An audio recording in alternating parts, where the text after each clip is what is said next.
In the annals of London's urban legends, few figures have intrigued and terrified the populace like Spring-Heeled Jack, a shadowy figure who allegedly leapt across the streets of Victorian London in a display of supernatural agility. The story of Spring-Heeled Jack has persisted for over a century, blurring the lines between myth and reality. He was said to be a figure both elusive and terrifying, evoking the fears of the masses during a time when industrialization, social inequality, and urban expansion were transforming the city. The first reported sightings of Spring-Heeled Jack date back to the 1830s, with numerous witnesses claiming to have seen a tall, devilish figure who moved with an extraordinary leap, as though he could defy gravity.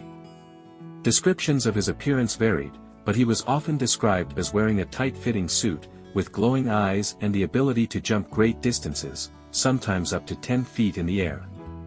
This uncanny agility, along with his fiery eyes and unearthly presence, made him seem more of a supernatural creature than a human being. One of the most notorious encounters involved a woman named Mary Stevens, who, in 1837, was allegedly attacked by Spring-Heeled Jack while walking in Clapham Common.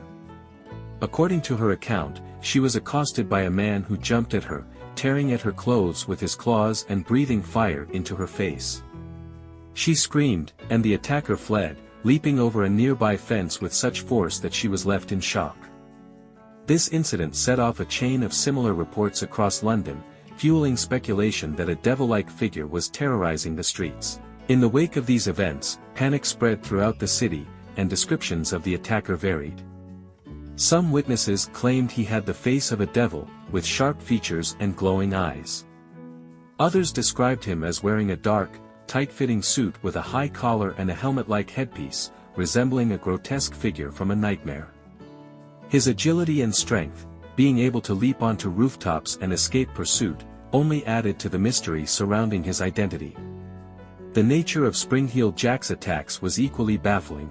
In many of the accounts, he would jump at his victims, often frightening or even injuring them but rarely killing them. There were several reported incidents where he would leave the scene as quickly as he appeared, jumping over obstacles, scaling walls, and even entering buildings before vanishing into the night.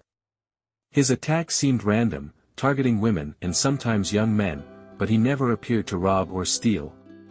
His motive was unclear. Was he a prankster, a malevolent figure, or something darker?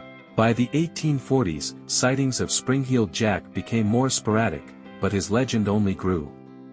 He was said to have committed numerous crimes across London, with some rumors suggesting he was involved in several high-profile robberies. His alleged presence in the city's streets created an aura of fear, leading to an almost mythical status among Londoners. Speculations about his identity ranged from theories that he was a nobleman or wealthy gentleman indulging in a form of sinister entertainment, to darker notions that he was some sort of demonic creature or even an extraterrestrial visitor. One theory that gained traction was that Spring-Heeled Jack was simply a man using advanced technology to create the illusion of supernatural powers. It was believed that he wore spring-loaded devices that allowed him to leap great distances, and that his fiery breath was the result of a specially designed apparatus. While no solid evidence ever emerged to confirm this theory, it seemed to offer a plausible explanation for his remarkable feats. Some suggested that he could have been a rogue inventor or a disillusioned aristocrat using technology to create fear among the populace. In the years following these incidents, the sightings of Spring-Heeled Jack dwindled.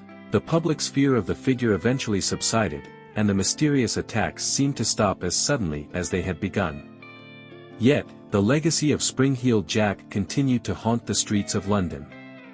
His legend became a part of the city's folklore, inspiring books, plays, and even rumors that he had been a part of a larger conspiracy or supernatural force. Various individuals have been proposed as possible suspects for his identity, including members of the British aristocracy, military officers, and even a wealthy businessman. However, no definitive evidence has ever been found to prove the true nature of Spring-Heeled Jack. Despite the lack of concrete evidence, the legend of Spring-Heeled Jack endures to this day. His image as a devilish figure who could leap over rooftops and breathe fire has become an enduring symbol of Victorian London's fascination with the supernatural and the unknown. Spring-Heeled Jack occupies a unique place in the pantheon of British legends, as a figure who blurs the line between myth and reality, forever capturing the imagination of those who are drawn to tales of mystery and terror. Some modern theories suggest that the Spring-Heeled Jack sightings were the result of a combination of mass hysteria, hoaxes, and the natural fears of the industrial age. With the advent of street lighting, increased urbanization, and the growing working class, many believed the city had become a breeding ground for strange occurrences and unexplainable phenomena. The rise of sensationalized reporting in the media further fueled the public's fascination with tales of the bizarre and the supernatural. Though the true identity of Spring-Heeled Jack may never be known, his legacy endures as one of Victorian London's most eerie and enduring mysteries. His strange and supernatural exploits, whether fact or fiction, continue to captivate people to this day, making him an icon of London's dark and mysterious past. In a city where the line between the known and the unknown often seemed perilously thin, Spring-Heeled Jack remains an unforgettable figure, forever leaping through the pages of history.